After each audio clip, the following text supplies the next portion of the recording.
Kita mulai ya semuanya. Bismillahirrahmanirrahim. Assalamualaikum warahmatullahi wabarakatuh. Waalaikumsalam Waalaikumsalam warahmatullahi warahmatullahi wabarakatuh. wabarakatuh. Ya, selamat malam, salam sejahtera untuk kita semua, salam kebajikan. Mudah-mudahan semuanya dalam keadaan sehat walafiat ya. Kita kelasnya untuk sesi akhir ini online ya. Sesinya dibawa untuk diskusi aja biar nggak boring juga dan supaya lebih interaktif. Tadi pagi kan sudah dikirim ya, mudah-mudahan sudah sempat dibaca-baca. Baik, seperti biasa sebelum mulai kita doa dulu ya. Bismillahirrahmanirrahim. Kita berdoa sesuai keyakinan masing-masing. Mudah-mudahan selalu dalam lindungan Allah Subhanahu wa Ta'ala. Diterangkan hati dan pikirannya, disampaikan harapan dan impiannya, dimampukan menyelesaikan kuliah tepat waktu, selalu diberikan kesehatan beserta keluarga, rezeki yang berkah dan melimpah. Berdoa dimulai.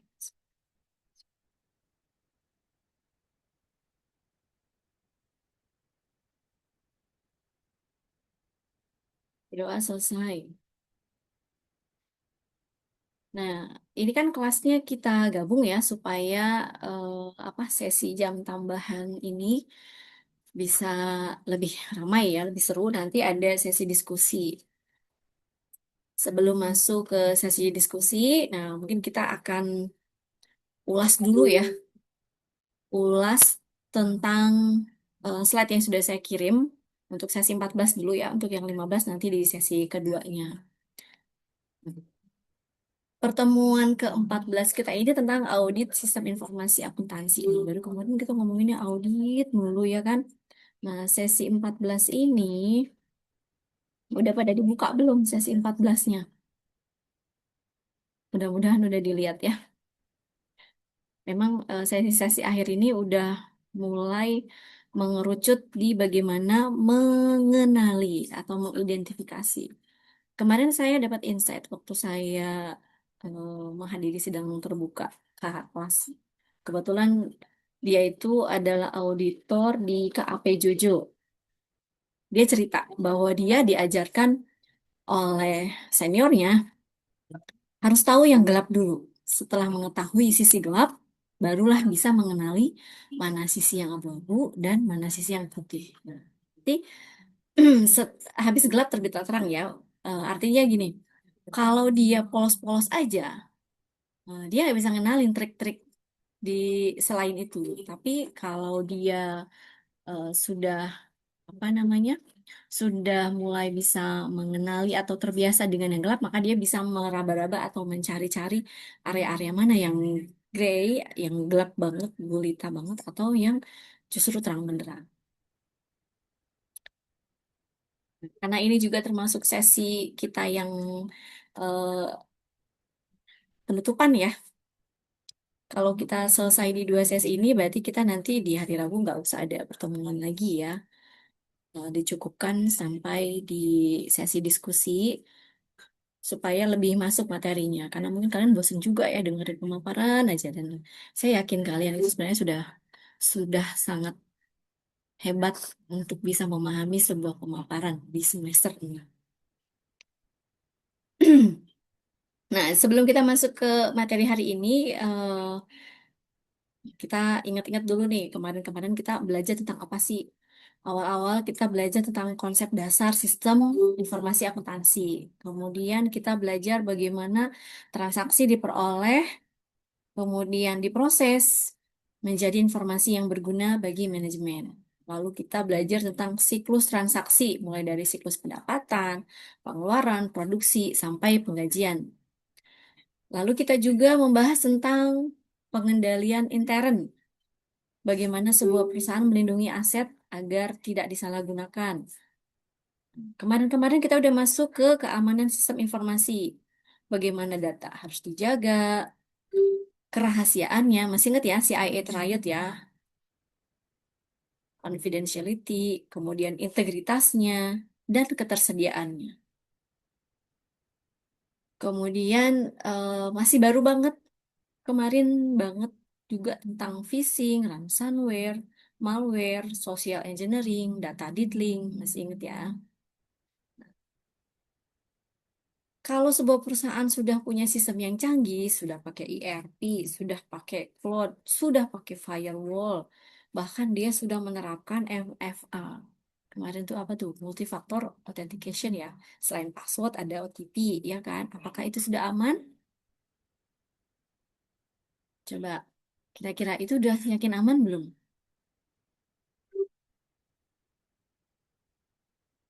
Ini nggak ada yang jawab nih, jangan-jangan jangan-jangan nggak ada orangnya nih. Udah yakin aman belum? Waduh, pada kemana nih?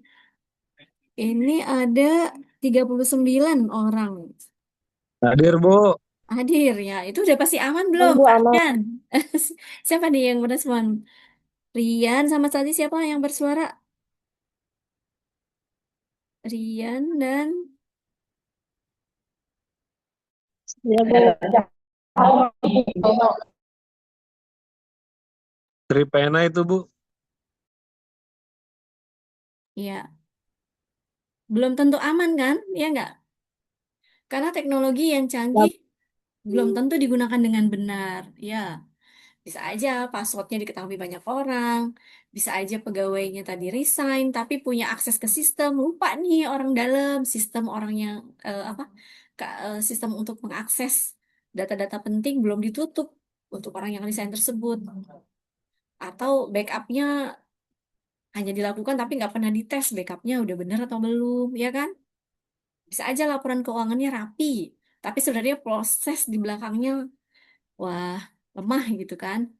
Nah, disinilah muncul satu profesi yang sangat penting, yaitu kalian ya, profesi yang bertugas membuat sistem, bukan hanya bertugas mengoperasikan sistem, tapi juga bertugas memastikan bahwa sistem tersebut benar-benar berjalan sesuai tujuan organisasi, yaitu audit sistem informasi. Nah, nanti mungkin ada kalian yang skripsinya mau ambil IT audit. Kan biasanya kita suka pakai analogi ya kalau di kelas. Kalau kita bangun rumah, rumahnya bagus banget, catnya mahal, perabotannya lengkap, pintunya pakai smart lock, CCTV ada di mana-mana. Tapi waktu hujan, atapnya bocor. Nah, karena atap bocor, akhirnya lama-lama pondasinya retak. Terus instalasi listriknya tidak sesuai standar. Nah, apakah rumah itu benar-benar layak dihuni? Kira-kira gimana? Ya, kalau kepaksa ya masih dihuni ya. Tapi kalau udah indikasi berbahaya ya pasti enggak dong, ya kan? Nah, begitu juga dengan sistem informasi. Kita tidak boleh hanya melihat tampilan di luar. Tidak cukup hanya melihat bahwa laporan keuangannya bagus. Jadi yang harus kita periksa itu bagaimana prosesnya, bagaimana pengendaliannya, masuk lagi ke hak akses, dan apakah datanya sudah aman. Apakah ada audit trailnya? Kalau misalnya di backup, apakah benar-benar backup itu bisa memulihkan ketika terjadi disaster? Jadi, auditor tidak hanya melihat hasil akhir, tapi juga proses yang menghasilkan informasi tersebut. Sama seperti orang keuangan melihat neraca. Oh, neracanya bagus. Profit yang lalu dengan profit sekarang bagus.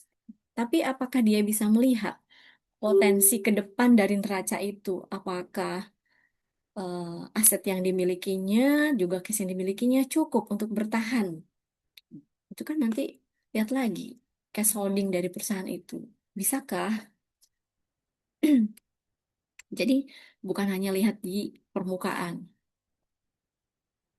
Ya mungkin nanti kalian suatu saat ke depan ada yang jadi eh, apa bukan apa namanya IT manager ya kan, sistem analis atau programmer yang sangat terkenal gitu, atau bahkan mungkin pemilik dari sebuah perusahaan IT misalnya. Nah, ini kan harus memahami sampai ke sini ya, ke celah terkecil. Nah, kenapa di sesi 14 ini kita lebih banyak tentang auditor? Karena memang dari sisi profesi, eh, auditor ini harus selain dari integritas ya, dia harus memiliki yang pertama kompetensi. kompetensi keilmuannya harus bisa menganalisis kemungkinan-kemungkinan yang terjadi di depan. Jadi kalau misalnya dia sudah bisa baca situasi ke depannya seperti apa, dia bisa bersihkan dulu itu. Jadi resiko dan tantangan yang dihadapi mungkin nanti bisa diminimalisir atau dia sudah punya plan A, plan B. Ya, itulah pekerjaan auditor ya. Jadi dia nggak mudah percaya, dia mengumpulkan bukti, jadi nggak mudah langsung sampai pada kesimpulan.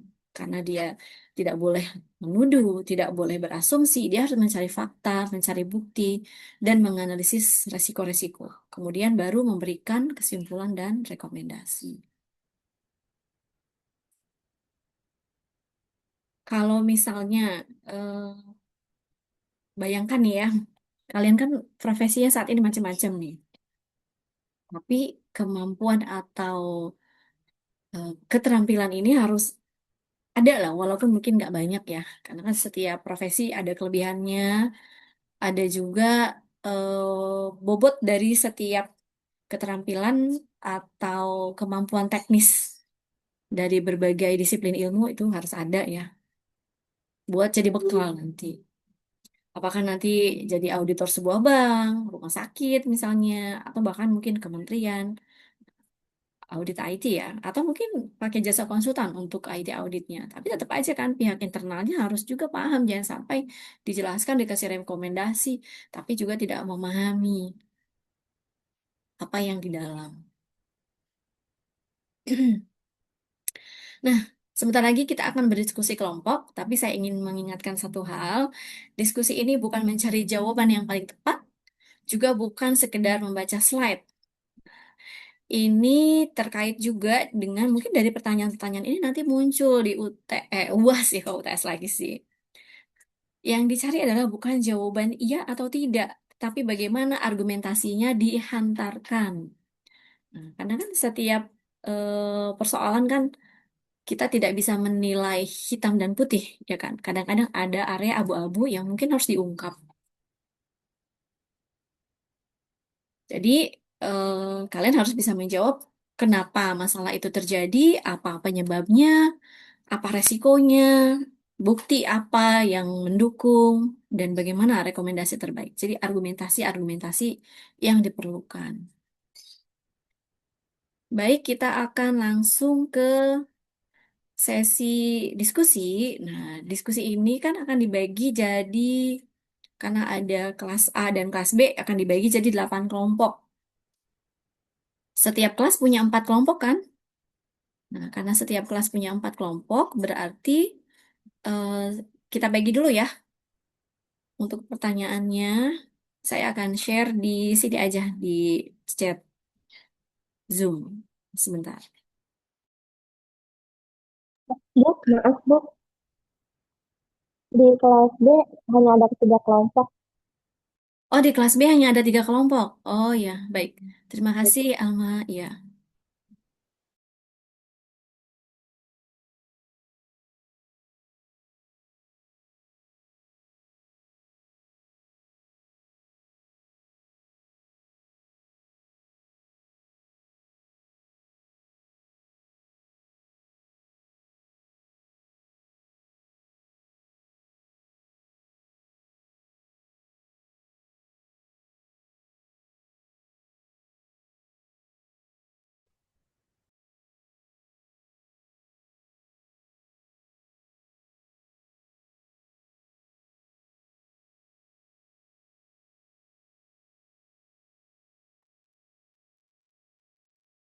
Nah, saya kirim untuk kelompok.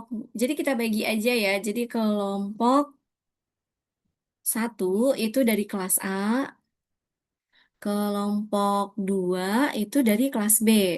Jadi mengulas yang sama ya. Sampai sini paham nggak? Jadi kelompok satu di kelas A itu adalah kelompok satu. Sebentar, biar saya tambahin dulu ya. Jadi soalnya sama untuk kelompok satu dan 2. Saya kasih keterangan dulu. Kelompok satu di kelas A, supaya nanti kita di sesi keduanya juga paham ya. Kemudian kelompok satu di kelas B.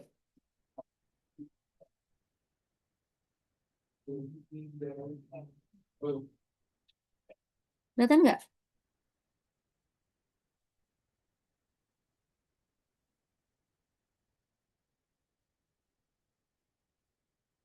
Nah, oke silahkan. Kelompok satu di kelas A. Siapa ketuanya? Saya tanya dulu nih, biar nanti koordinasinya mudah. Kelas A atau ketua atau anggota, tapi salah satu. Kelompok satu berarti ini kelas A. Siapa namanya? Halo, kelas A. Kelas A.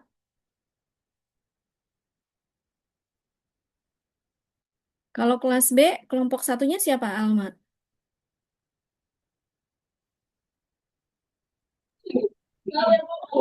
Dicari dulu ya, Bu, sebentar. Siapa? Nggak kedengeran? Siapa? Kelompok kelompok satu di kelas B siapa, Alma? Kira-kira sebut aja namanya. Kelompok saya sendiri, Bu, kelompok satu. Oh, oke, Alma ya. Kalau kelas A, kelompok satunya siapa? Kadek udah masuk belum ya?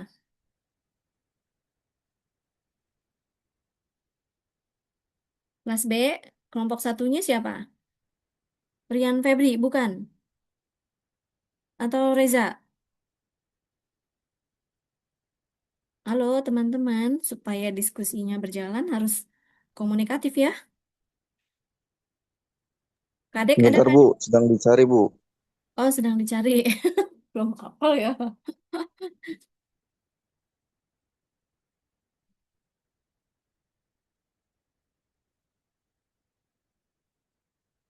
Berarti ini nunggu Kadek dulu ya. Saya tulis Kadek aja dulu. Jadi bisa direvisi. Nah, selanjutnya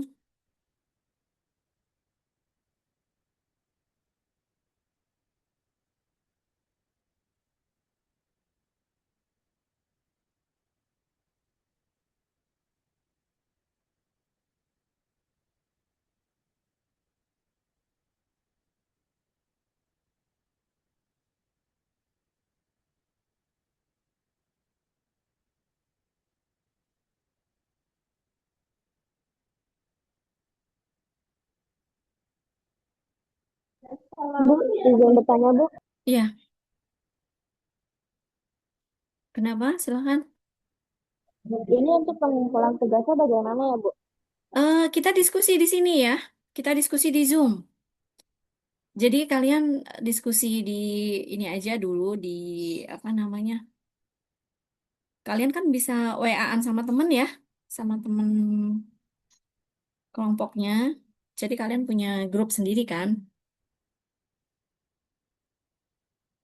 Jadi nanti saya beri waktu kira-kira 30 menit cukup ya untuk diskusi. Kayaknya kelamaan enggak? 20 menit deh.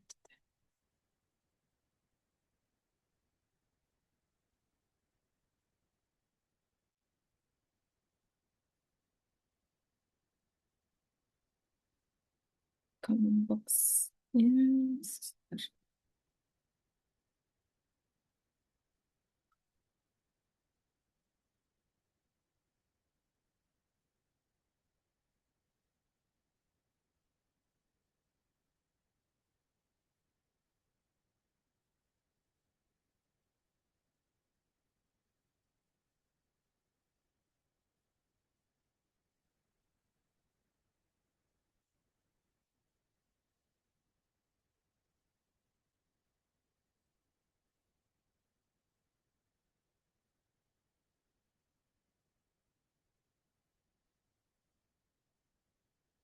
Udah bisa diskusi ya kelompok yang satu dan dua.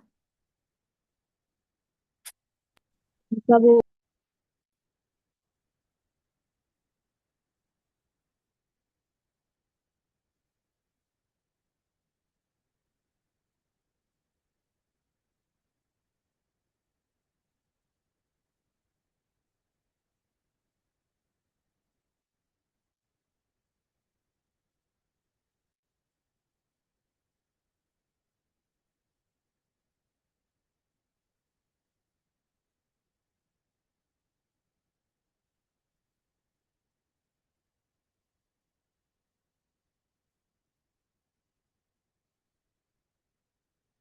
Nah, untuk kelompok 2 di setiap kelas udah ada juga.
Untuk kelompok, tadi kan hanya ada 3 kelompok ya, berarti di kelas A ada kelebihan kelompok 4 ya. Jadi untuk kelompok 4 saya lagi susun dulu, Bu, biar maaf Bu, satu. mau klarifikasi Bu untuk kelas A. Hmm, iya, kenapa? Untuk kelas A, kelompoknya 3 orang doang, 3 kelompok doang Bu, sama seperti kelas B. Oh gitu, oke baik-baik. Iya. Gitu, berarti saya nggak usah buat tambahan ya kalau gitu. Baik, terima kasih. Berarti semuanya pas ya.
Sudah semua dikirim ya. Nah, sekarang saya tanya dulu nih, penanggung jawab kelompoknya di kelas A, kelompok satunya itu siapa ya?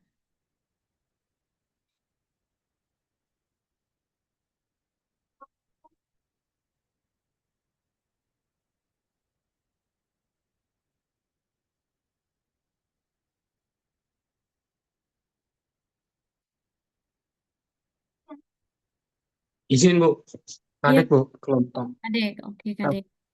Kalau kelompok duanya siapa, Kadek? Kelompok dua, Bu. Alfian. Siapa? Andrian. Alfian. Oh, Alfian. Ya. Pakai V ya? Alfian S. Hah? Pakai S? Bu- Alfian. Alfian, Bu. Pakai F, Bu. Pakai F. Oh, bukan V ya, F. Iya. Nah, terus kelompok tiganya Si Haris. Haris. Haris Gibran ya? Iya. Baik. Tuh. Masih. Alma kelompok satu. Kelompok duanya siapa Alma?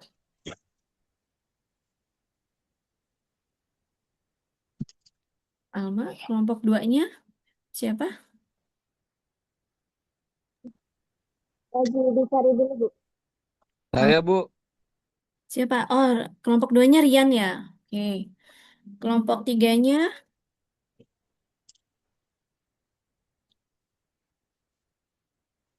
kelompok tiganya siapa?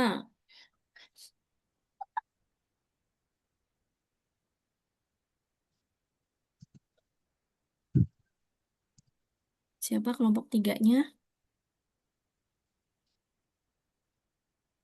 Saya dari kelas Abu, kelompok 3. Kelas A, Haris. Udah tadi, udah saya tulis. Kelompok tiga kelas B sekarang. Kelompok tiga kelas B,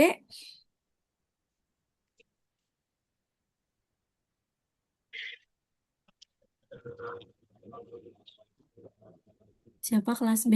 Kelompok tiganya tadi kan ada yang info kalau kelompoknya cuma tiga. Nah, Saya, Bu, kelompok 3. oh Reza. Oke, Reza. Baik, silakan ya. Kira-kira 15 menit cukup kali ya?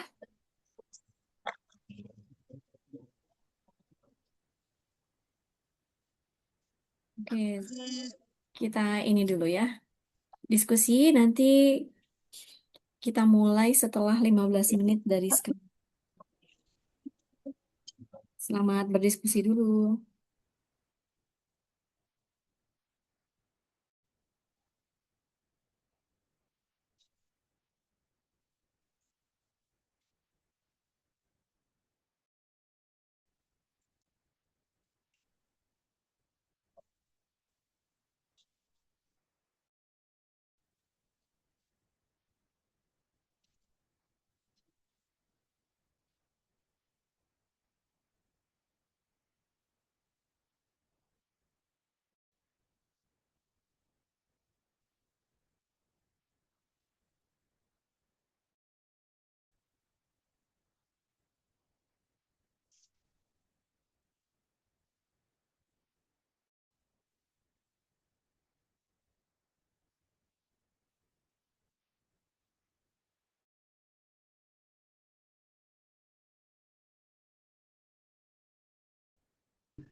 Ya, kelompok satu, kelompoknya Kadek ya, sama kelompoknya Siti Almayada, Siti Alma. Tadi pertanyaannya ini tentang serangan ransomware pada pusat data nasional. Nah, pertanyaannya adalah,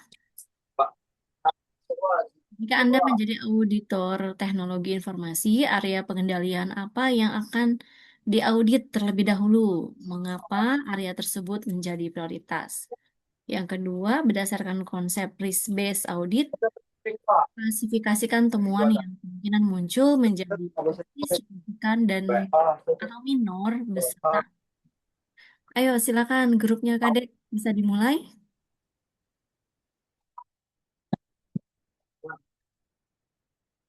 Mungkin dari Alma dulu, Bu. Kelompoknya Alma dulu.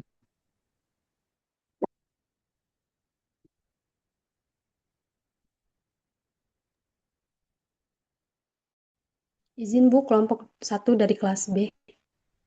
Iya, boleh, silakan. Revi Mariska. Baik, ya Bu, benar. Baiklah, berdasarkan hasil diskusi kami dari kelompok satu kelas B terkait kasus serangan ransomware pada Pusat Data Nasional PDN Indonesia tahun 2024, yang dimana hasil dari diskusi kami dari soal pertama yaitu apakah kegagalan utama pada kasus ini lebih disebabkan oleh kelemahan teknologi, kelemahan prosedur, atau kelemahan tata kelola? Jelaskan argumen kelompok Anda. Jadi hasil diskusi kelompok ini paling sering jadi akan masalah itu pada bagian tata kelolanya, Bu. Yang dimana terkait tata kelola, kegagalan terletak pada manajemennya, yang dimana kebijakan tidak ada atau tidak ditegakkan, sehingga budaya keamanan lemah dan alokasi anggaran tidak tepat sasaran.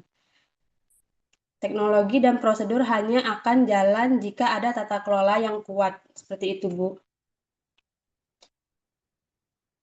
Kemudian untuk segi teknologi, ada juga masalahnya yang dimana ada pada sistem itu sendiri, seperti bug atau sistem usang atau tidak ada fitur keamanan. Meskipun prosedur sudah benar, keterbatasan teknis membuat sistem tetap rentan. Kemudian untuk pada bagian prosedurnya, masalahnya adalah human error atau SOP yang tidak ditaati.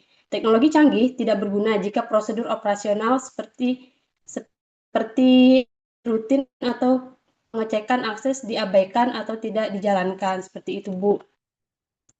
Kemudian untuk soal yang kedua, rekomendasi audit prioritas fokus pada langkah pencegahan konkret, yang dimana 5 rekomendasi audit prioritas berdasarkan hasil diskusi kelompok kami itu, yang pertama ada evaluasi kebijakan atau governance, yang dimana itu memastikan kebijakan keamanan terdokumentasi dan disahkan manajemen. Kemudian langkah yang kedua itu ada audit akses, yang dimana menerapkan aturan akses minimal, seperti siapa yang butuh akses itu saja yang diberi. Kemudian untuk yang ketiga audit manajemen, yang dimana memastikan sistem rutin diperbarui untuk menutup celah keamanan. Yang keempat ada audit mitigasi resiko, yang dimana itu tentang meninjau daftar resiko secara berkala agar tidak ada celah yang terlewat. Yang kelima audit simulasi insiden, yaitu menguji seberapa cepat tim bisa bereaksi saat masalah benar-benar terjadi. Seperti itu, Bu. Hasil diskusi kelompok satu kami. Oke, baik. Terima kasih. Kelompok satu dari kelas B ya. Bagus sekali ya tanggapannya. Kalau ada yang mau menambahkan atau menyanggah, silakan ya. Nanti untuk kelompok B, tolong diketik ya nama-namanya siapa aja. Maaf, kelompok satu dari kelas B maksudnya. Baik, Bu. Siap, Bu. Ya, terima kasih. Oke. Selanjutnya, Kadek, bagaimana? Udah siap dengan tim? Silahkan. Bu, Bu, Ya, di bagian kelompok 2 di kelas B, Bu. kenapa Alma suaranya di saya putus-putus ya? Aduh, Kenapa Alma mau ngomong apa? Gini Bu, di kelas B kan tadi Bang Rian itu di kelompok 2 ya Bu. Ya, Nah, jadi kelompok 2 itu bukan Bang Rian Bu, Bang Rian itu kelompok 3 Bu. oh gitu. Izin Ya. klarifikasi, Bu. Oh, baik-baik. Jadi saya kelompok 3, Bu. Kelompok 3, ya. Berarti kelompok kelompok duanya sendiri siapa? Reza. Reja mau ngajak Reza kelompok kelompok 2. 3. Jadi Rian mau kelompok 2 kelompok duanya dari siapa? sama Maul, Nadila. Kelompok 2 saya, Bu. Mujib ya? Oke, baik. Ya, udah siap. Lanjut. Silakan. Terima kasih. Silakan kelompok 1 dari kelas A, Kadek dan teman-teman. Bentar, Bu. Bakal dijawab sama teman saya, Bernard. Ya, silakan.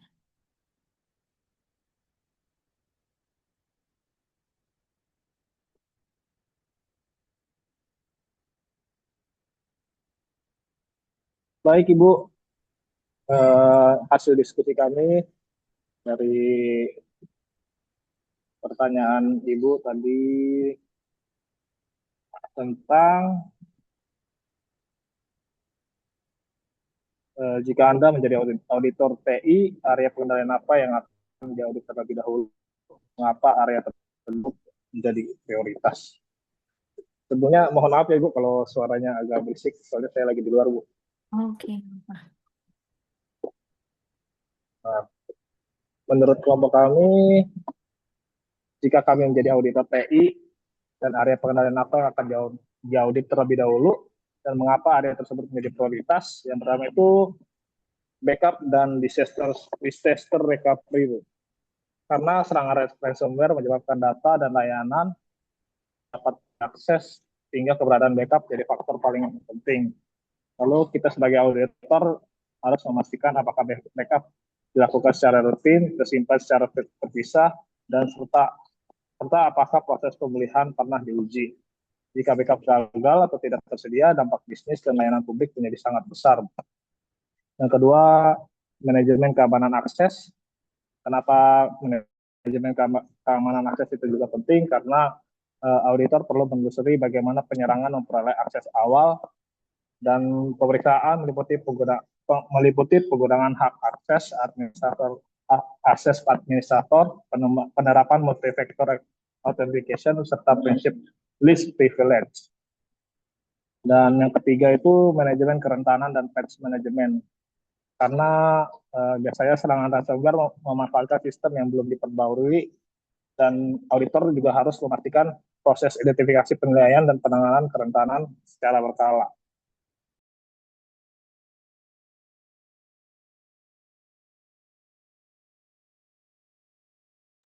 Bisa dilanjut pertanyaan kedua Mas Kadek.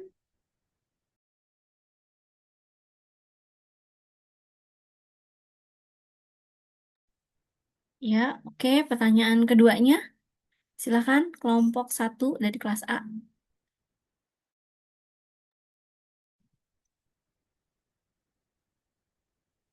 Baik, untuk pertanyaan 2, klarifikasi temuan berdasarkan risk-based audit. Nah, berdasarkan diskusi kelompok 1 kami, Bu, konsep risk-based audit atau temuan yang paling kemungkinan dikategorikan sebagai kritis adalah kegagalan backup dan disaster recovery karena berdampak langsung pada terhentinya layanan publik dan berpotensi menyebabkan kehilangan data.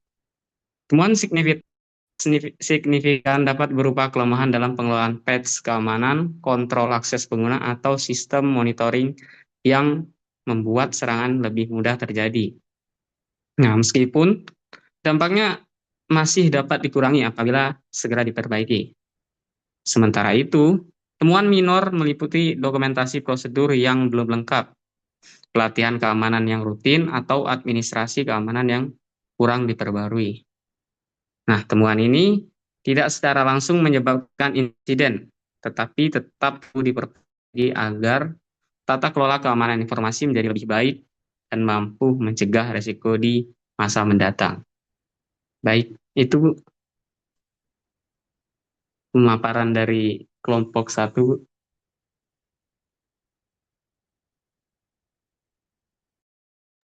Oke, baik. Terima kasih Kak Dek. Bagus ya jawabannya untuk kelompok 1 dan kasus 1.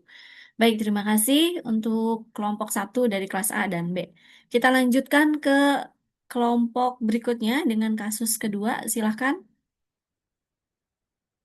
Kelompok 2 dari setiap kelas. Silahkan. Alfian sama Mujib ya. Siapa dulu nih yang mau mulai? Oh iya, Bernard Fernando tadi saya udah revisi ya. Tadi nggak kebaca. Malum, kotor U.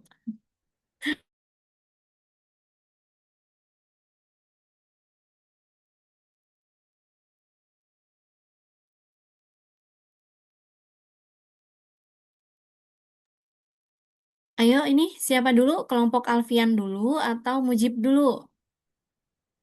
Biar waktunya tidak kebuang ya, karena kita masih ada sesi berikutnya juga.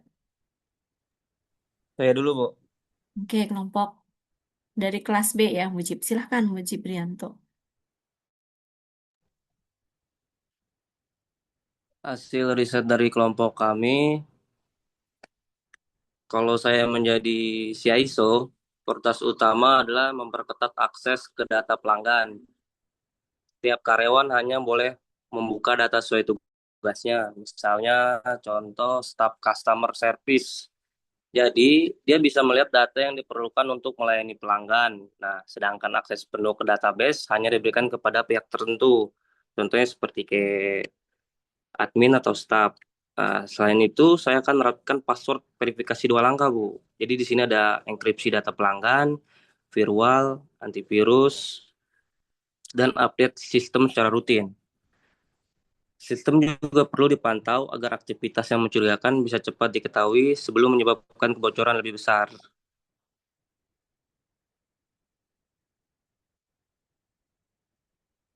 Nah, itu untuk soal nomor 1, Bu. Untuk nomor 2-nya akan dijawab oleh Rizky Wahyu, Bu. Eh, saya mau menjawab pertanyaan nomor 2, Bu. Ya, silahkan. Bagaimana auditor memastikan bahwa rekomendasi yang diberikan benar-benar telah dilaksanakan oleh manajemen? Hasil diskusi kelompok kami sebagai auditor independen, eh, eh, kami akan memastikan bahwa rekomendasi yang diberikan benar-benar telah diterapkan melalui follow-up audit. Langkah-langkah yang akan kami lakukan adalah yang pertama, meminta bukti implementasi, seperti kebijakan keamanan yang diperbarui, logout system, bukti penerapan MFA, enkripsi data, serta dokumentasi pendukung lainnya. Yang kedua, melakukan retesting, yaitu menguji kembali kontrol keamanan yang memastikan bahwa rekomendasi yang diberikan sudah diterapkan dengan benar dan mampu menutup celah keamanan yang sebelumnya ditemukan. Yang ketiga, melakukan wawancara dan observasi kepada pihak yang bertanggung jawab untuk memastikan prosedur keamanan benar-benar dijalankan dalam kegiatan operasional sehari-hari. Yang keempat, menyusun laporan tindak lanjut yang berisi hasil evaluasi apakah rekomendasi sudah diterapkan secara efektif atau memerlukan perbaikan. Oke, baik. Terima kasih Rizky, Wahyu, dan Mujib ya. Nah, sekarang kelompok 2 dari kelas A, Alfian dan tim, silahkan.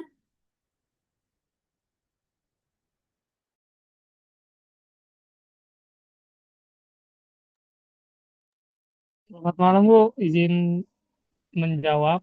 Iya, silahkan. Alfian Akmal Fauzan. Ya, sebentar, Bu. Jadi untuk pertanyaan nomor 1 itu kan bukti audit yang perlu dikumpulkan untuk mengetahui penyebab insiden, yaitu yang pertama ada digital forensic log system, yaitu log firewall, CM, database access log, dan application logs untuk melacak rekam jejak aktivitas ilegal, asal serangan, serta akun yang mengeksploitasi data. Lalu ada kebijakan dan prosedur internal. Dokumen manajemen hak akses atau user access management dan kebijakan keamanan data. Lihat apakah ada celah kepatuhan standar. Yang ketiga itu ada konfigurasi dan celah keamanan, arsitektur jaringan, status enkripsi data, serta laporan vulnerability assessment atau penetration testing terakhir sebelum insiden. Dan yang terakhir itu ada bukti wawancara. Hasil wawancara dengan tim IT security, sistem administrator, atau saksi pertama untuk merekonstruksi timeline kejadian. Nah, untuk pertanyaan kedua akan diajukan oleh teman saya, Bu.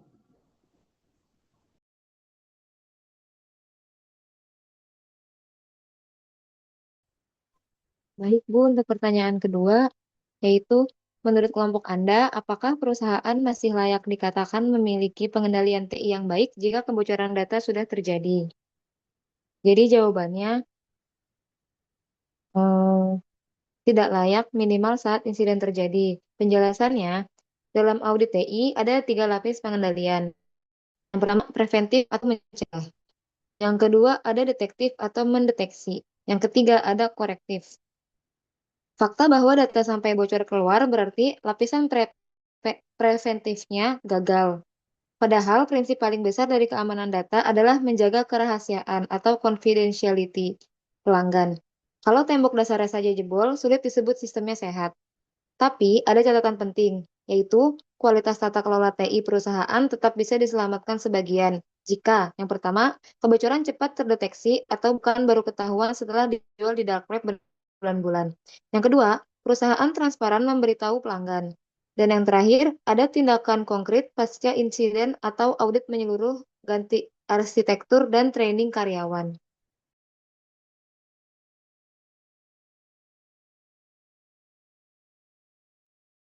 Oke, Jadi kesimpulannya, kesimpulan auditor, perusahaan tidak bisa dikatakan memiliki pengendalian TI yang baik. Hanya karena punya infrastruktur mahal atau sertifikasi ISO, rekomendasi kami perlu perombakan menyeluruh. Jadi pada arsitektur keamanan, tata kelola akses, dan budaya kesadaran keamanan atau security awareness di seluruh karyawan bukan sekedar tambah celah yang bocor aja. Begitu, Bu. oke, bagus. Ada lagi dari kelompok 2 cukup? Udah cukup, Bu, gitu aja. Oh ya, terima kasih kelompok 2 ya tanggapannya. Terima kasih, Bu. Ya. Oke, sekarang kita ke kelompok 3 dari kelas A atau kelas B dulu nih, silahkan. Oh, sweet Bu, sweet. Mau Rian dulu atau mau Haris dulu, silahkan. Gimana Saya Mas Tepe? saya dulu, Bu, kelompok 3 dari kelas B. Ya, boleh, Oh boleh. iya. Saya akan menjawab. Jadi, menurut kelompok 3 dari soal 3, apa risiko terbesar jika auditor terlalu bergantung pada hasil analisis AI? Jawabannya itu risiko terbesar jika auditor terlalu bergantung pada hasil analisis AI adalah hilangnya kemampuan auditor dalam memberikan pertimbangan profesi. AI dapat membantu menganalisis data dengan cepat, tetapi tidak mampu memahami kondisi bisnis, aspek etika, maupun situasi di dalam perusahaan tersebut. Selain itu, AI juga berisiko menghasilkan analisis yang keliru apabila data yang digunakan tidak akurat dan tidak sesuai dengan rumusnya atau mengandung bias, menyebar gitu. Karena itu, tanggung jawab atas hasil audit tetap berada pada auditor, bukan pada hasil AI tersebut. Selanjutnya yang soal keempat, Pena.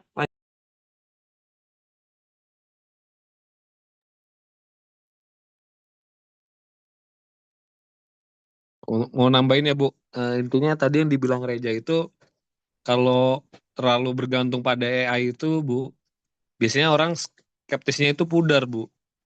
Jadi kebanyakan orang itu ngomong, oh kalau komputer itu pasti benar. Jadi nggak mungkin salah gitu kan. Karena komputer kan dapat menganalisis terutama AI, Bu, ribuan baris gitu kan. Nah, itu tuh hilangnya skeptisme profesional. Jadi apa yang dikatakan komputer atau AI seolah-olah benar 100%. Nah, tapi nanti kalau ada kesalahan di situ, Bu, pasti ngomongnya, oh ini algoritmanya error. Jadi bisa melewatkan fraud yang sebenarnya, Bu. Jadi malah membuang-buang waktu. Oke, ya kuncinya memang eh, itulah beda beda yang paling mencolok dari auditor ya. Dia harus punya sikap skeptisme ya kan? Karena skeptis itu kan memang apa ya? Jadi instingnya si auditor, betul ya? Oke, tepat sekali. Oke, silakan tadi katanya masih ada yang mau menambahkan, boleh dari kelompok ini? Melanjutkan jawaban yang nomor 4 ya, Bu. Bagaimana seharusnya auditor menggunakan AI agar tetap memenuhi prinsip independensi, objektivitas, dan profesionalisme. Jadi AI sebaiknya digunakan sebagai alat bantu, bukan pengganti keputusan seperti yang tadi dibilang sama Bang Rian. Misalnya AI digunakan untuk menyaring ribuan transaksi dan menandai transaksi yang berisiko.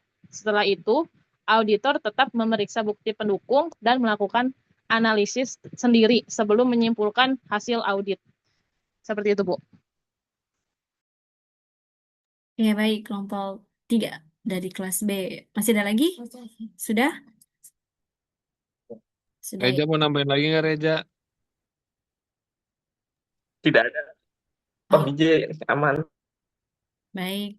Terima kasih ya, kelompok 3 dari kelas B. Ya, makanya banyak kan penelitian terkait sama audit itu, para auditor itu ngangkatnya bersinggungan sama sikap skeptis tadi. Ya. Oke, silahkan sekarang kelas A, kelompok 3 dari kelas A. Izin menjawab pertanyaan nomor 1, Bu. Ya, Assalamualaikum warahmatullahi wabarakatuh. Waalaikumsalam Saya warahmatullahi. Deki Ardiano, Bu. Ingin menjawab, menurut kelompok Anda, apakah AI dapat menggantikan peran auditor manusia? Mengapa? Menurut saya pribadi, AI nggak terlalu bisa menggantikan auditor manusia sepenuhnya. Emang bisa membantu menganalisis data dalam jumlah besar dengan cepat dan menemukan transaksi yang mencurigakan. Tapi dalam audit, tidak semua hal bisa diputuskan oleh AI. Jadi kalau misalnya data-data yang tidak sesuai dikasih ke AI itu sama aja bohong, Bu. Jadi kita masih perlu dengan bantuan manusia. Itu saja sih, Bu. Oke, baik. Berikutnya, tim Haris, silakan. Baik, izin menambahkan juga, Bu, untuk yang nomor 1, apakah AI dapat menggantikan peran auditor manusia? Jadi AI ini sangat bergantung pada kualitas data input atau garbage in, garbage out. Jika algoritma mengalami bias atau datanya tidak akurat, AI ini bisa menghasilkan kesimpulan yang salah. Jadi, auditor manusia tetap dibutuhkan untuk memvalidasi dan mengaudit hasil kerja AI sendiri.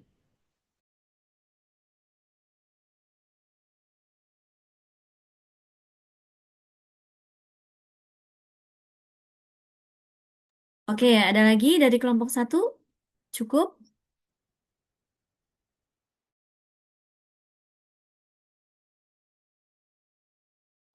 Jadi ada dari kelompok 1 ya? Oke, baik. Kalau dari kelompok 3 ya. Kalau dari kelompok 3 sudah cukup, berarti nanti kita... Masih ada, Bu. Hah? Izin. Oh, masih mau menambahkan. Masih ada, Bu. Yes, oke, silahkan. Iya. Dari Saudari Ica, poin nomor Oke, 2. terima kasih Bang Gibran. Izin Ibu menjawab pertanyaan nomor 2.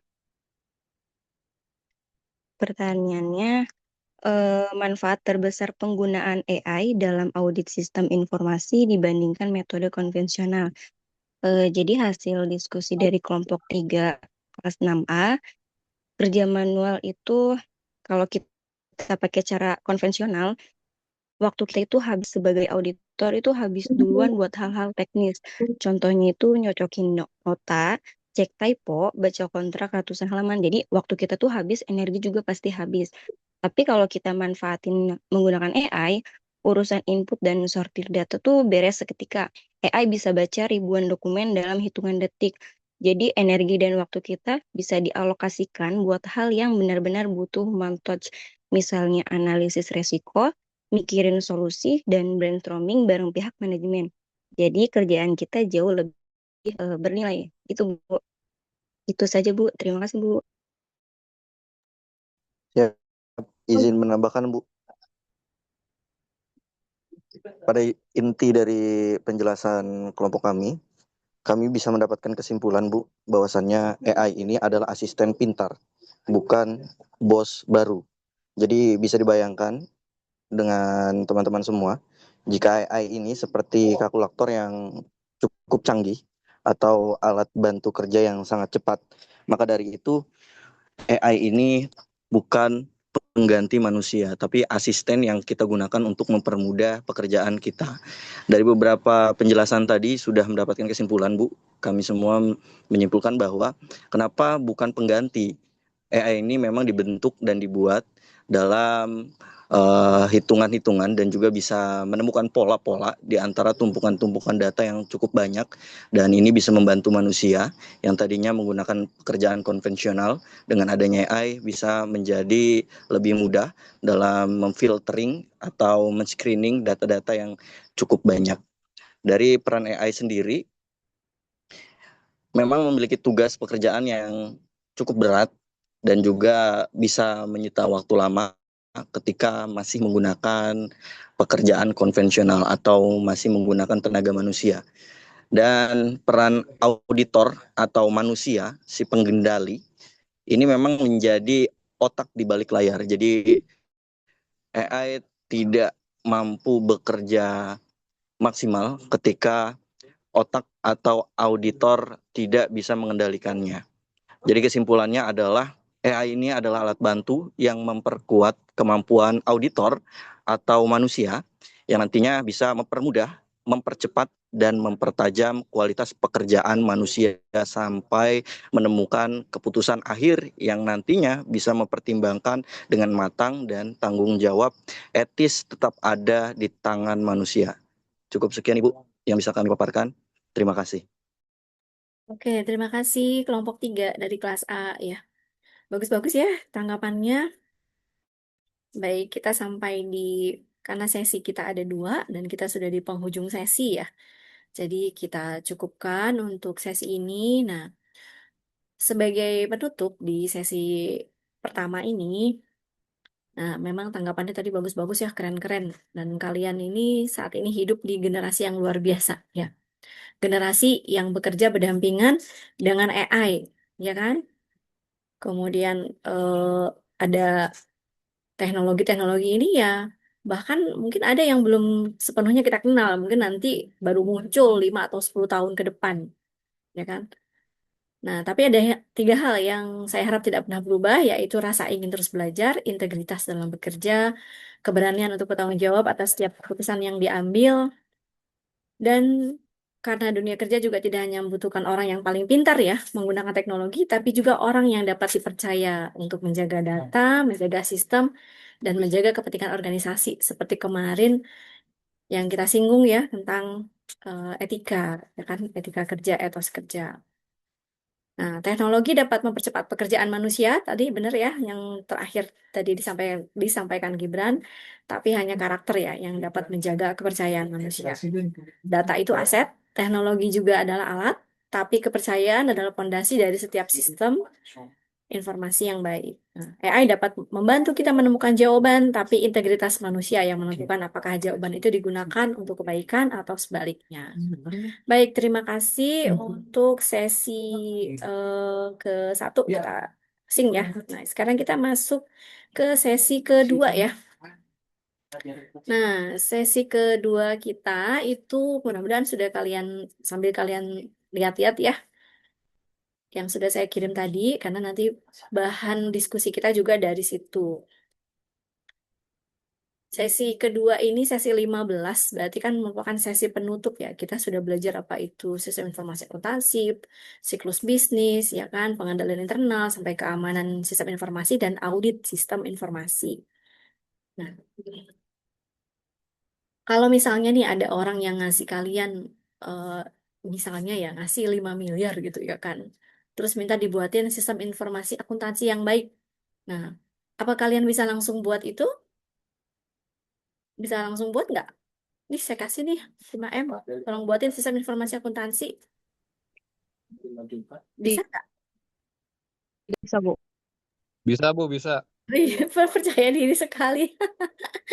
Emang iya 5 langsung. M itu cukup Bu buat saya nge-hire orang. Apa langsung diterima serta-merta begitu? Kemungkinan saya nyari di LinkedIn Bu. Ah, gitu. Iya. Nah, ini jawabannya apa? Langsung banget ya, Tripena sama Rian. Nah, tapi yang pasti ketika kita menerima pasti ada pertimbangan juga yang harus kita pikirkan ke depan kan. Nah, kita nggak bisa main terima tanpa kita mempertimbangkan aspek-aspek seperti, nah kita harus identifikasi kan, seperti yang kita sudah bahas di kelas, programnya ini dibuat buat siapa sih dan pakai bahasa apa ya nggak? Masalah yang mau diselesaikan itu apa? Kebutuhan penggunanya bagaimana? Seperti analoginya, nah kita suka pakai analogi kan di kelas. Kalau kita mau buat rumah, apa tukangnya itu datang bawa semen sama batu langsung?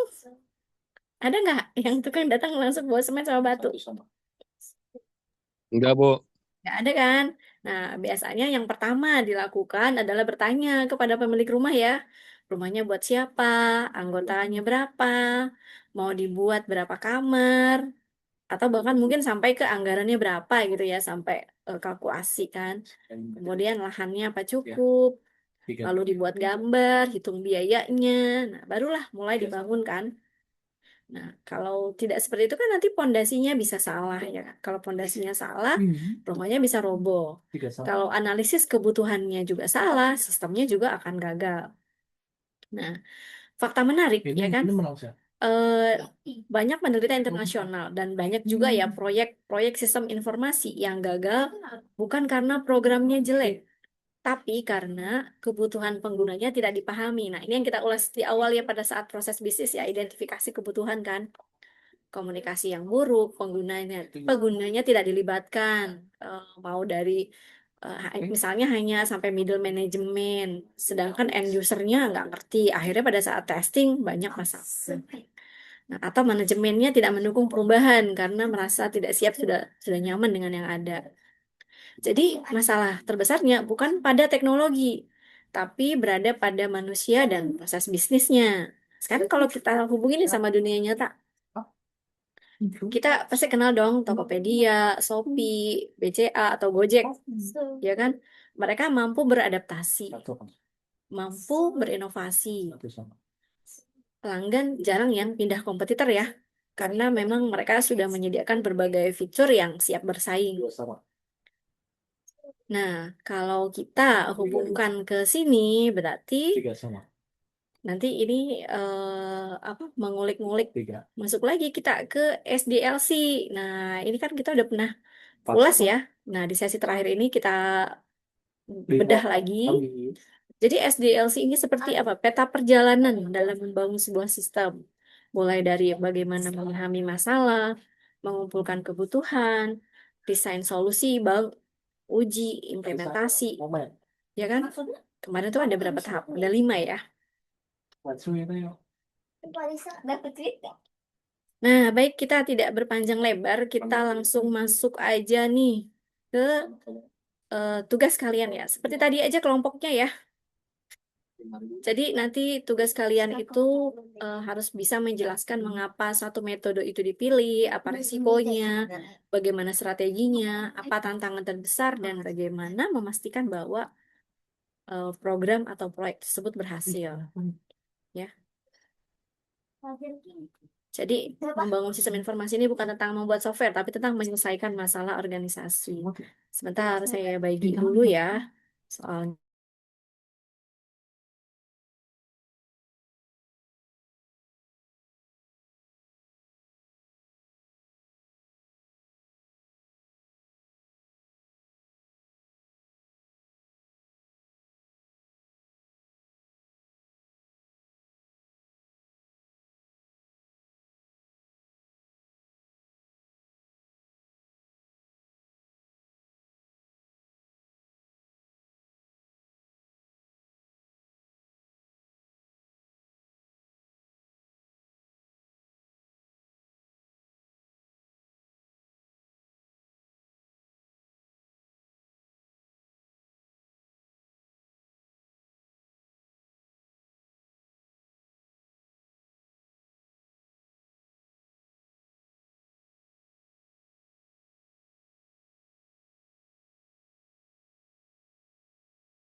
Kelompok 1 dan 2 udah mulai bisa diskusi ya.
Ya, kita beri waktu 15 menit ya untuk diskusi dari sekarang. Silakan.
Nah, pertanyaannya terkait studi kasus yang pertama, yaitu gagalnya implementasi sistem informasi, yaitu latar belakang sebuah perusahaan manufaktur menghabiskan dana sekitar 15 miliar untuk membuat ERP.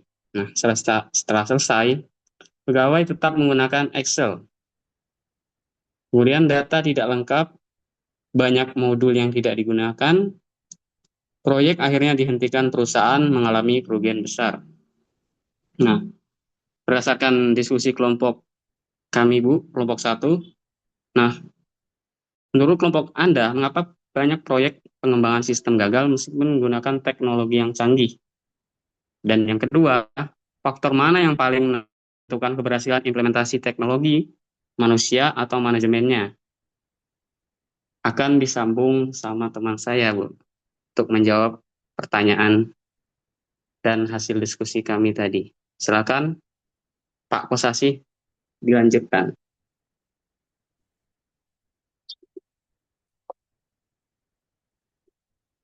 Izin menjawab dari kelompok kami. Teknologi canggih tidak ada gunanya jika orang-orang di dalamnya tidak siap. Kegagalan ini biasanya terjadi karena karyawan susah move on, resistensi, karyawan sudah terlalu nyaman pakai Excel dan malas belajar sistem baru. Sistem tidak sesuai kerjaan asli. ERP dibuat terlalu rumit atau modulnya tidak cocok dengan cara kerja harian karyawan di lapangan. Untuk yang selanjutnya, kurangnya pelatihan, training. Karyawan bingung cara pakai ERP, karyawan bingung cara pakai ERP-nya saat kerjaan menumpuk. Mereka otomatis balik pakai Excel biar cepat. Data dari Excel lama tidak dimasukkan dengan rapi ke sistem baru, sehingga data di ERP jadi kosong atau tidak akurat. Bos kurang tegas. Manajemen membiarkan karyawan tetap pakai Excel dan tidak mewajibkan pengguna ERP 100%.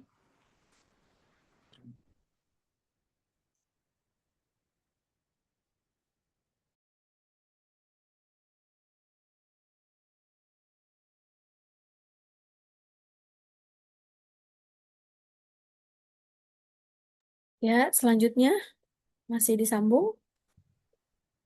Iya, selanjutnya yang kedua, faktor mana yang paling menentukan keberhasilan implementasi teknologi, manusia, atau manajemen? Jadi menurut kelompok kami, faktor yang paling menentukan keberhasilan implementasi adalah manajemen. Manajemen memiliki peran penting dalam merencanakan proyek, menetapkan tujuan yang jelas, menyediakan anggaran, mengawasi pelaksanaan, serta memastikan seluruh karyawan siap menggunakan sistem baru. Selain itu, manajemen juga bertanggung jawab memberikan pelatihan, membangun komitmen pengguna, dan mengelola perubahan dalam organisasi.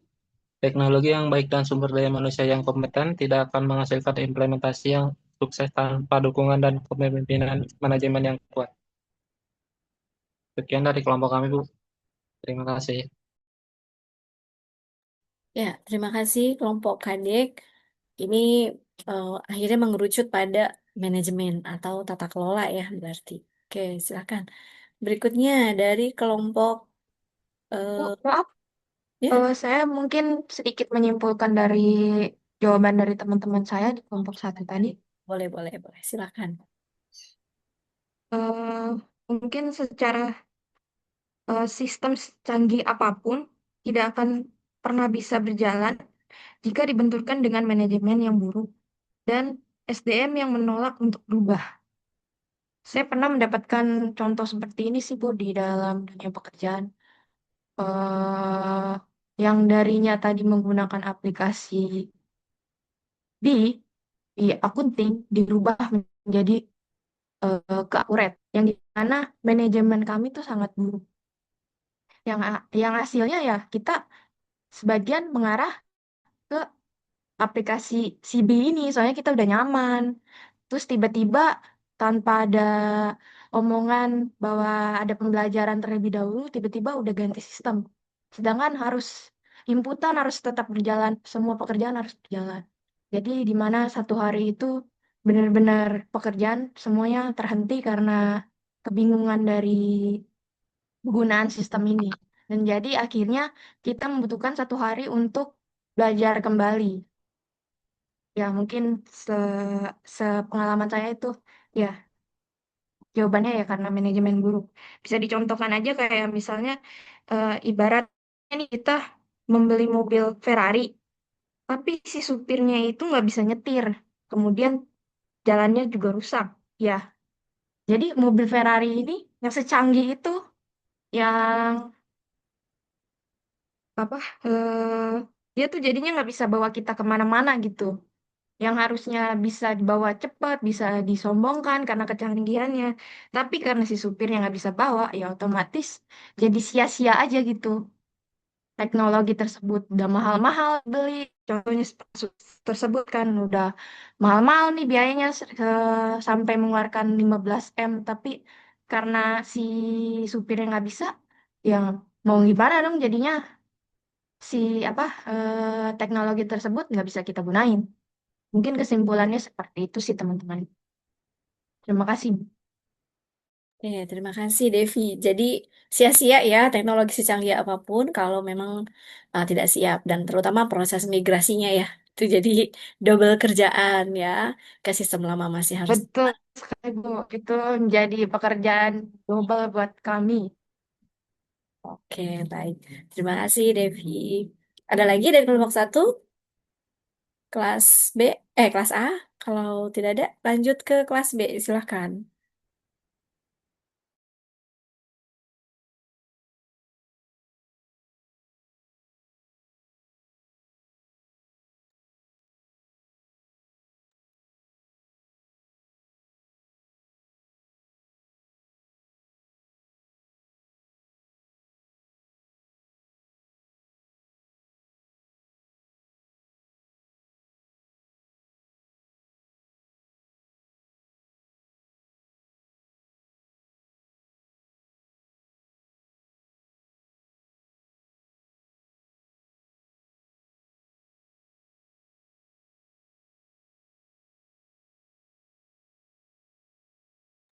Ya, kelompok Alma udah siap? Kelas, Siap, Bu. ya silahkan. Tadi pertanyaannya, jika menjadi konsultan, 3 rekomendasi agar proyek dapat diselamatkan. Pertama, ada melakukan evaluasi menyeluruh untuk mengetahui penyebab kegagalan seperti kebutuhan pengguna yang belum sesuai atau kurang pelatihan. Yang kedua, memberikan pelatihan dan pendampingan kepada pegawai agar mereka mampu dan terbiasa menggunakan sistem ERP. Lalu yang ketiga, menerapkan sistem secara bertahap dengan memperbaiki modul yang paling penting terlebih dahulu, serta menyesuaikannya dengan proses bisnis perusahaan. Lalu untuk diskusi yang pertanyaan kedua, yaitu cara mengukur keberhasilan implementasi sistem informasi dari akuntansi. Yang pertama kita ada sebagian besar pegawai menggunakan sistem bukan lagi Excel. Yang kedua, data yang dihasilkan lengkap, akurat, dan tepat waktu. Yang ketiga ada modul ERP digunakan sesuai fungsinya. Lalu yang keempat, proses kerja menjadi lebih cepat, efisien, dan mengurangi kesalahan. Dan yang kelima, orang menghasilkan mudah dan mendukung pengambilan keputusan. Jadi, dari kesimpulan diskusi kelompok kami, yang menjadi 3 pilar utamanya adalah tata kelola yang pertama ada tata kelola yang adaptif, yang kedua ada kesiapan sumber daya manusia, dan yang ketiga adalah ada output yang bernilai bisnis. Yang dimana dalam intinya sistem yang baik harus mempermudah pekerjaan, bukan menambah beban. Izin menambahkan, Bu.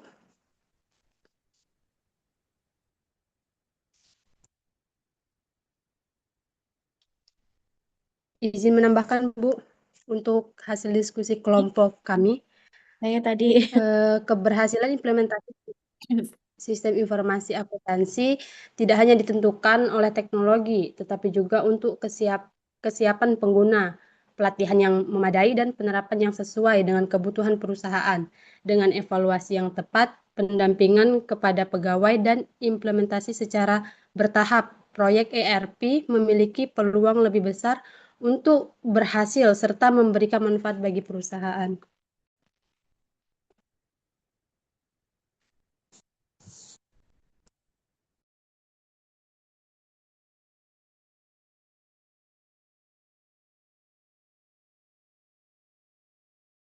Oke, ada lagi Tadi yang pertama sebelum Revi siapa ya? Alma bukan ya? Iya, Bu, Almayada. Ya. Baik, udah selesai atau masih ada Alma? Sudah cukup, Bu. Ya, baik, terima kasih. Kita lanjut ke kasus kedua. Silakan kelompok 3 atau kelompok 2 ya dari masing-masing kelas. Silakan.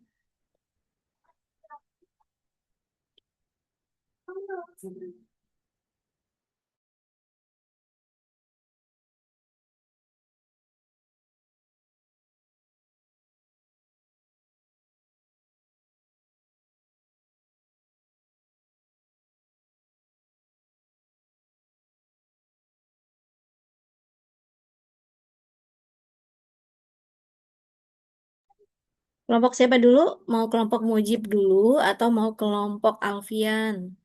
Silahkan. Atau mau di Saya skip? boleh deh, Bu. Oh, kelompok siapa nih? Alfian, oke, Saya silahkan. Bu Alfian. Ya tadi kan untuk pertanyaannya, bentar Bu.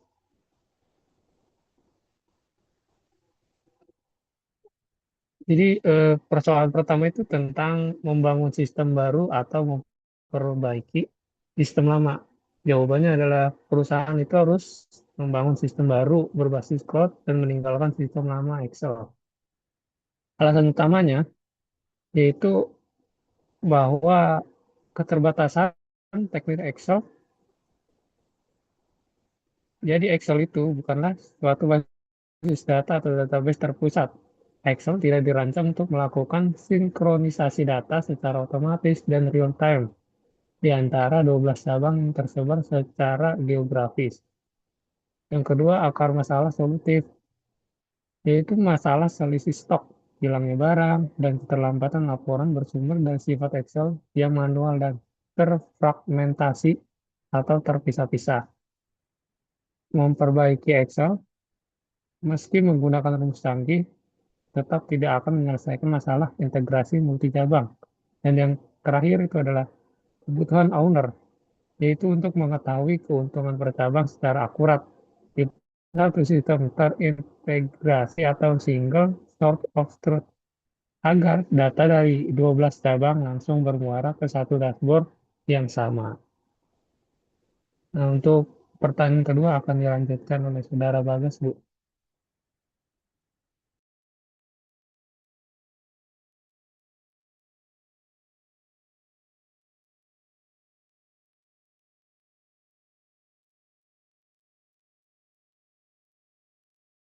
Ya, mana Bagasnya?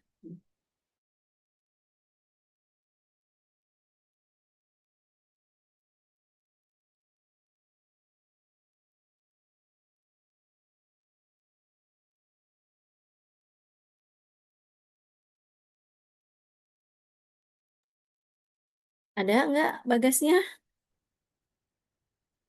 Atau tim yang lain kalau Bagasnya lagi kemana?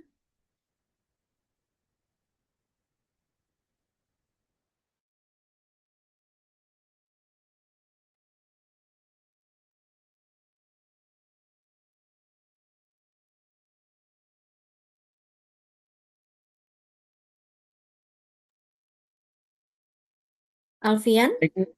Ya, Ya, saya lanjut aja deh, Bu. Untuk yang kedua itu ada tahapan SDLC mana yang paling menentukan keberhasilan. Jadi tahapan yang paling menentukan keberhasilan proyek ini adalah tahap analisis kebutuhan. Nah, mengapa? Yang pertama itu ada faktor kendala anggaran, batas 1 tahunan. Dana yang terbatas menuntut efisiensi mutlak.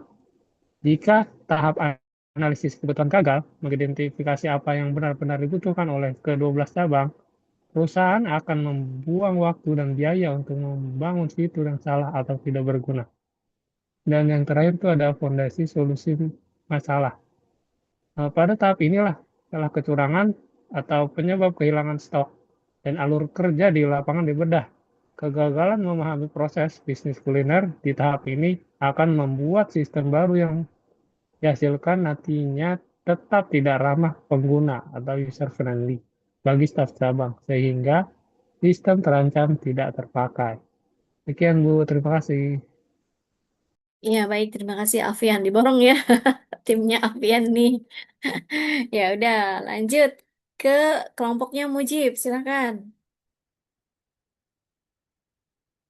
Ada kelompok Mujib?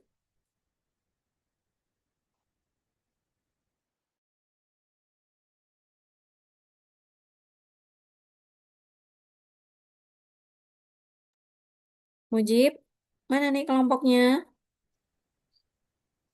Permisi Bu, izin menjawab Kelompoknya dari kelompok. Iya, Ya baik, silakan.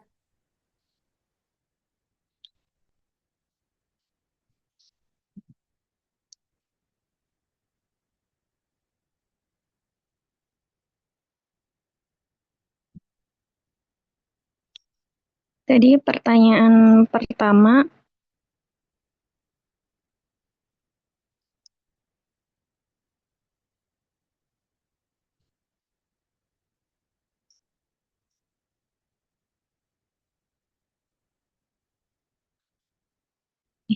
bentar Bu.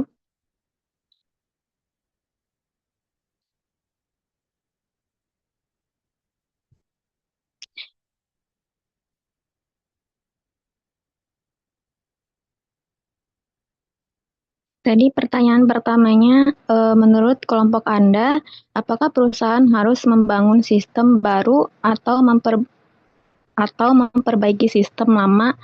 Jelaskan. Bukan. Oh, itu buat kelompok itu ya. Yang kelompok kedua itu mode SDLC. Maaf Bu. Ibu maaf Bu, bisa dengar Bu? Iya, nggak apa-apa. Silakan, lanjut. Ya, pertanyaan pertamanya, model SDLC apa yang paling tepat digunakan? Waterfall, agile, iteratif, spiral, jelasan kelebihan dan kekurangan. Menurut kelompok kami, dari hasil diskusi kami, model SDLC yang paling tepat digunakan pada kasus ini adalah agile. Alasannya karena UMKM tersebut memiliki keterbatasan anggaran, yaitu hanya cukup untuk implementasi selama 1 tahun, sehingga sistem perlu dikembangkan secara bertahap sesuai prioritas. Dengan metode agile, setiap modul yang telah selesai dapat langsung digunakan tanpa harus menunggu seluruh sistem selesai dikembangkan. Selain itu, Agile juga lebih fleksibel jika di tengah proses terdapat perubahan kebutuhan dari pemilik usaha. Hal ini penting karena setelah sistem mulai digunakan, biasanya akan muncul kebutuhan atau masukan baru dari pengguna. Kelebihan Agile adalah proses pengembangan lebih cepat, mudah beradaptasi terhadap perubahan, dan pengguna dapat terlibat aktif dan dalam memberi evaluasi di setiap tahap. Sedangkan kekurangannya adalah membutuhkan komunikasi yang intensif antara tim pengembang dan pengguna, serta jadwal pengembangan dapat berubah apabila terdapat banyak perubahan kebutuhan. Untuk soal yang kedua, modul yang harus diprioritaskan pada tahap pertama. Menurut kelompok kami, karena dana hanya cukup untuk 1 tahun, maka pengembangan harus difokuskan pada modul yang dapat menyelesaikan permasalahan utama perusahaan. Prioritas pertama adalah modul penjualan atau point of sale atau POS. Karena seluruh transaksi akan tercatat secara otomatis dan laporan penjualan dapat diperoleh secara real time. Prioritas kedua adalah modul persediaan inventory untuk mengontrol stok di seluruh cabang. Modul untuk dapat mengurangi perbedaan stok antara cabang dan meminimalkan kehilangan stok karena setiap barang yang masuk dan keluar langsung tercatat dalam sistem. Selanjutnya, kami memprioritaskan modul laporan dan dashboard agar pemilik dapat melihat data penjualan, kondisi stok, serta keuntungan setiap cabang secara cepat dan akurat. Dengan adanya dashboard, pemilik tidak perlu lagi mengumpulkan laporan secara manual dari setiap cabang. Jadi kesimpulan kelompok kami adalah pengguna metode Agile dengan prioritas pengembangan pada modul penjualan, persediaan, dan laporan merupakan solusi yang paling tepat karena mampu mengatasi masalah utama UMKM sekaligus menyesuaikan dengan keterbatasan anggaran yang dimiliki. Begitu, Bu. Ya, baik, Larantika. Ini udah 2 pertanyaan dijawab semua ya sama Larantika ya. Betul, Bu. Ya, baik, terima kasih. Nah, kita lanjut ke kelompok berikutnya. Tadi dari kelompoknya Mujib ya, sudah ada Larantika. Berarti kita lanjut ke kelompok kasus ketiga berarti ya. Ayo, silakan mau kelompoknya Haris atau Rian? Boleh, Bu? Ya, silakan. Jadi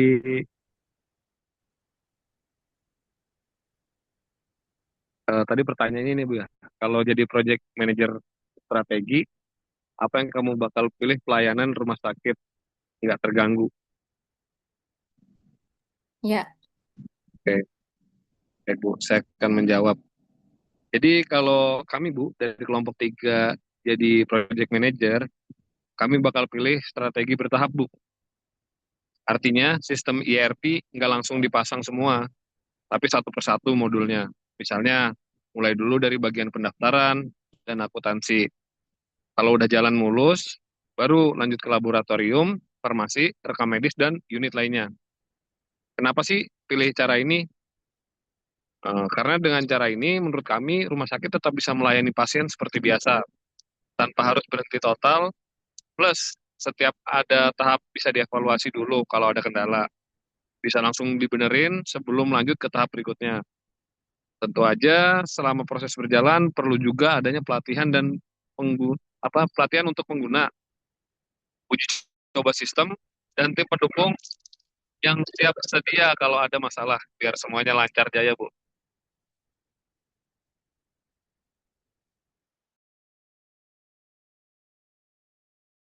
oke, betul. Tahap ya, biar adaptasinya lancar ya. Oke, terus berikutnya?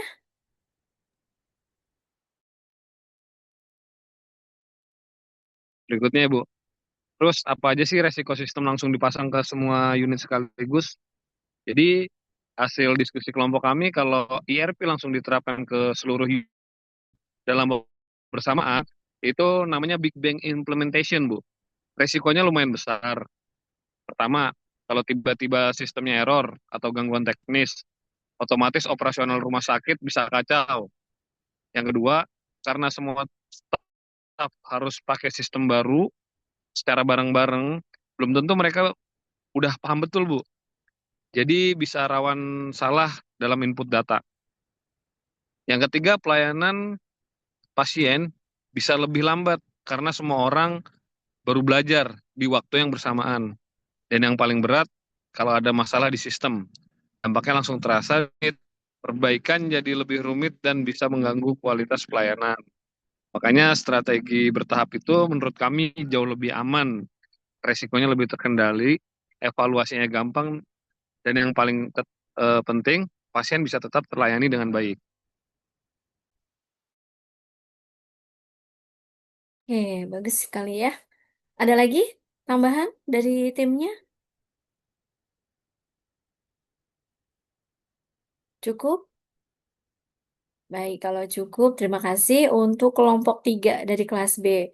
Nah, kelompok 3 berikutnya dari kelas A. Haris, timnya Haris, silakan, tim Haris. Oke, baik Bu. Untuk dari kelompok 3 kelas A, Mohon maaf Bu kalau berisik ya Bu, saya lagi di luar Bu soalnya. Oke, dari ini pendahuluannya implementasi ERP di rumah sakit merupakan proyek strategi yang bertujuan untuk mensentralisasi data pasien dan operasional. Berbeda dengan sektor bisnis, retail, atau manufaktur. Sektor kesehatan memiliki karakteristik untuk yang menuntut tingkat presisi dan ketersediaan sistem yang mutlak. Nah, dari sini kan ada tantangan terbesar implementasi ERP atau rumah sakit atau juga perusahaan dagang ya. Dari hasil diskusi kelompok kami, tantangan utama di rumah sakit terletak pada kritisnya lingkungan operasional dibanding perusahaan dagang. Berikut perbandingannya, yaitu sifat operasional. Rumah sakit beroperasi 24 jam tanpa toleransi atau downtime. Gangguan pada sistem saat operasional berlangsung dapat membahayakan nyawa pasien. Perusahaan dagang seringkali memiliki fleksibilitas untuk menjadwalkan maintenance atau sistem offline sementara. Lalu kompleksitas integrasi data media. Data rumah sakit tidak hanya bersifat administrasi, tetapi juga klinis. Integrasi antara data farmasi, laboratorium, dan rekam medis memerlukan validasi tinggi untuk mencegah kesalahan diagnosis atau pemberian obat. Lalu keanekaragaman pengguna. Penggunaan ERP di rumah sakit memiliki latar belakang profesional yang sangat kontras, yaitu dokter, perawat, apoteker, akuntan. Menyelaraskan kebutuhan teknis yang rumit dengan efisiensi kerja klinis adalah tantangan budaya yang besar. Lalu kebutuhan interoperabilitas alat medis. Sistem harus mampu terhubung langsung dengan perangkat diagnostis medis, seperti alat cek darah atau monitor pasien. Di perusahaan dagang, ERP biasanya lebih banyak berinteraksi dengan sistem investasi dan logistik konvensional.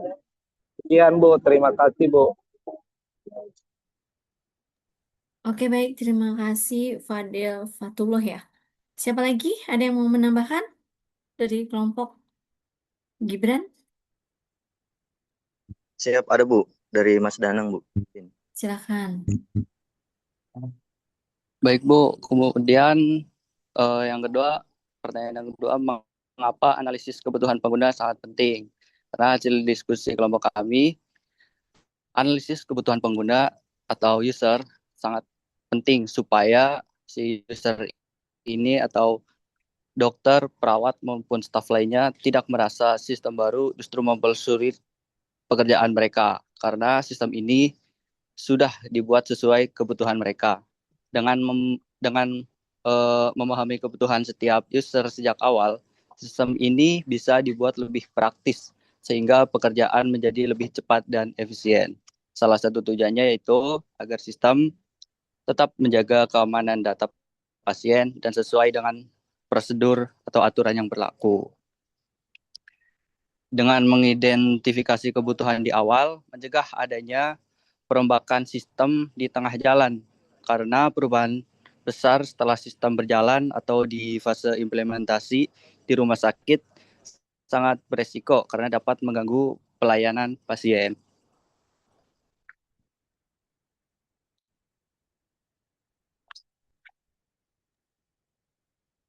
Izin memberi kesimpulan Ibu. Iya, silakan. Dari dua pemaparan yang sudah diberikan oleh teman saya, akhirnya kami mendapatkan poin-poin utama dari permasalahan yang sudah dijelaskan tadi. Yang pertama memang masalah komitmen atau fondasi dari implementasi ERP tersebut. Jadi ini bukanlah proyek yang hanya bisa diserahkan kepada tim IT saja, tetapi proyek ini memang penuh dengan tantangan, maka dari itu harus ada dukungan penuh dari manajemen puncak yang diperlukan untuk menetapkan arahannya mau kemana nih perubahan budaya kerja yang memastikan sumber dayanya mampu untuk mengatasi AI atau mengatasi ERP tersebut.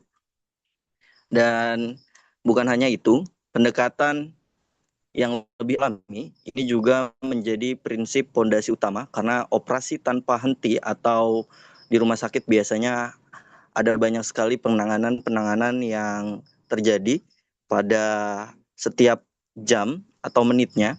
Ini bisa menjadi kesimpulan bahwa lebih bijak jika implementasi dilakukan secara bertahap, modul per modul. Maka dari itu, dapat melakukan perombakan total sekaligus, itu bisa menyebabkan Big Bang approach. Dan pendekatan bertahap ini bisa memberikan waktu staff untuk menyesuaikan diri dan memungkinkan tim teknis bisa melakukan perbaikan-perbaikan secara cepat jika ditemukan sebuah kendala. Jadi itu Bu kesimpulan yang bisa kami berikan dari kelompok kami. Izin, terima kasih.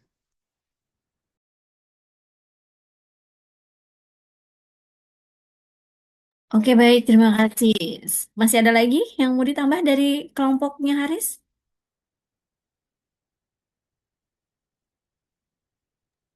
Sudah Bu, cukup. Baik, terima kasih ya, keren-keren ya. Nah, ini juga jadi kisi-kisi untuk nanti kita UAS ya. Mudah-mudahan nanti cara merespon dan memberikan argumentasinya juga bagus-bagus. Jadi jawabannya bukan jawaban singkat ya, tapi jawaban yang lengkap kenapa dan mengapa. Nah, kita sampai pada penutup nih. Ini kan udah sesi kita terakhir. Nah, kita ulas dulu nih ya dari beberapa kasus tadi yang kita angkat. Ini terkait semua ya dengan dunia kerja. Walaupun mungkin sekarang udah ada yang bekerjanya langsung bersinggungan dengan sistem informasi atau bahkan mungkin tadi seperti siapa tadi ya, Devi ya. Devi sudah sharing tentang pengalamannya bersinggungan dengan sistem informasi akuntansi ya kan. Waktu ada migrasi ke sistem baru dari apa tadi software B ke Akurat misalnya gitu kan. Nah, nanti di dunia kerja kalian akan lebih sering menghadapi masalah yang tidak ada jawabannya di buku. Nah, bener ya. Tapi yang penting kalian sudah pegang konsepnya dan ya tadi seperti yang diulas sebelumnya bahwa kita harus jadi sosok pembelajar. Nah, kalau gitu kan nanti bisa cari lagi solusinya, bisa cari tahu lagi, menambahkan kembali wawasannya. Nah, nggak ada di buku, tapi kalian akan diminta terus memilih metode pengembangan, menentukan prioritas buat implementasi yang sesuai, kemudian menghadapi bagaimana pengguna yang menolak perubahan, bahkan nanti bisa mengambil keputusan ketika proyek itu terlambat. Wah, harus ada plan B-nya dong, ya nggak bisa kan? Kita membiarkan sesuatu terpuruk. Harus ada plan A dan plan B. Nah, ini masuk lagi ke tata kelola yang tadi disinggung ya, manajemen atau tata kelola. Nah, pada saat itulah ilmu yang kalian pelajari hari ini benar-benar bisa digunakan. Karena seorang profesional itu tidak diukur dari banyak teori yang dihafal, tapi dari kemampuannya dia menganalisis masalah. Bagaimana mengambil keputusan yang tepat dan bertanggung jawab atas solusi yang dipilih. Karena setiap pilihan ada konsekuensi ya. Nah, kalau suatu hari nanti ya, kita tadi buat pemisalannya, ada yang ngasih uang nih, 5 miliar misalnya tadi ya. Rian jawab langsung, mau oke diambil. Nah, sebenarnya kalau nanti nih, kalian dipercaya memimpin sebuah proyek sistem informasi dengan anggaran tadi 5 miliar. Kita tambahin nih nolnya tadi ceritanya nolnya belum tumbuh, sekarang tumbuh. Ceritanya ya. Jadi 50 miliar misal. Nah, tapi kalau sudah besar begini ya hati-hati ya sudah terendus KPK ya. Nah, menurut kalian apa yang lebih penting? Teknologi terbaik, tim terbaik, atau kepemimpinan yang baik? Dan kenapa? Nah, ini tadi kan udah disinggung tuh tata kelola, manajemen. Sebenarnya jawaban ketiganya itu penting, tapi kepemimpinan yang baik itu mampu memilih teknologi yang tepat. Setuju ya semua ya? Membangun tim yang solid itu kan lihat pemimpinnya juga dan memastikan seluruh proyek berjalan menuju tujuan yang sama. Teknologi bisa dibeli, perangkat lunak bisa dikembangkan, tapi kepemimpinan, komunikasi, integritas, dan kemampuan memahami kebutuhan organisasi itu adalah kualitas yang harus terus dibangun sejak sekarang. Jadi kalian udah mulai harus apa? Memantaskan diri gitu ya. bertahap pelan-pelan. Ingat, tujuan kita bukan membangun sistem yang paling canggih, tapi membangun sistem yang paling bermanfaat. Sistem yang baik bukanlah sistem yang punya fitur yang banyak. Ya kan banyak kan sekarang ada Bang Jago segala macam, ya kan fiturnya banyak macam-macam. Dan memang itu tuntutan untuk bisa beradaptasi. Melainkan sistem yang mampu menyelesaikan masalah, memudahkan pekerjaan, meningkatkan kualitas keputusan, dan memberikan nilai bagi organisasi. Semoga suatu hari nanti ketika kalian jadi profesional di bidang sistem informasi, tidak hanya dikenal karena kemampuan teknis, tapi juga karena integritasnya, kepemimpinan, dan kemampuan menghadirkan solusi yang benar-benar membawa perubahan positif bagi masyarakat. Ya, jadi ilmunya benar-benar bermanfaat bukan hanya bagi diri sendiri, tapi juga bagi orang lain. Terutama keluarga ya, tidak dilupakan ya. Ya, membangun karir tapi keluarganya lupa ya bagaimana? Sama juga kan apa kekuatan internal itu juga mendorong eh, apa kita bisa melaju dengan cepat di luar. Oke, baik, kita sudah sampai di penghujung. Selama 1 semester ini, saya sangat senang sekali bisa mengajar di kelas sistem informasi. eh, apa ya? Karena biasanya saya ngajar SIA itu kan anak-anak akuntansi, tapi sekarang perspektifnya beda di anak siswo langsung. Jadi kalau ngomongin sistem, nah kebetulan kan saya di konsultan IT juga, jadi dan saya juga pernah kuliah jurusan komputer akuntansi, jadi bersinggungan ke sistem. Nah, asik sekali mendengar kalian bisa memaparkan tentang sistem, berbagi pengalaman, dan berpendapat tentang sistem itu sendiri. Seru banget. Buat saya memberikan warna yang luar biasa. Eh, Mudah-mudahan pengalaman ini juga bukan hanya saya sendiri yang merasakan, tapi kalian juga bisa rasakan ya. Dan sepanjang semester ini saya ucapkan terima kasih atas perhatiannya dan mohon dibukakan pintu maaf yang sebesar-besarnya jika ada hal yang kurang berkenan dari saya. Kesempurnaan hanya milik Allah semata. Kita tutup sesi ini. Terima kasih saya ucapkan. Sehat selalu, sukses terus, bisa lulus semuanya dengan nilai terbaik dan bisa lulus sesuai waktunya ya. Jangan lama-lama. Baik. Oh ya, ini apa namanya? Teman-teman, jangan lupa, tadi kita kan awali doa ya, maka kita tutup juga dengan doa ya sebelum kita akhiri. Kita tutup dengan doa sesuai keyakinan masing-masing. Berdoa dimulai.